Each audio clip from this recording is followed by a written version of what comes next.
At ayun na nga, pinunta na namin ang Sir Chip na kainan dito sa Salangan.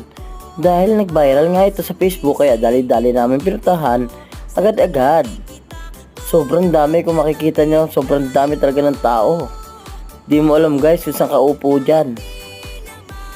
At ayun, dyan nga lang yan sa may tapat ng Orasan Tower Clock. At ayan, naghihintay na ako dyan.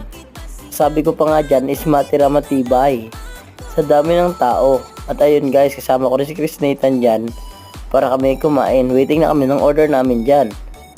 At totoo talaga, for as low as 79 pesos, meron ka ng only java rice, gravy at soup.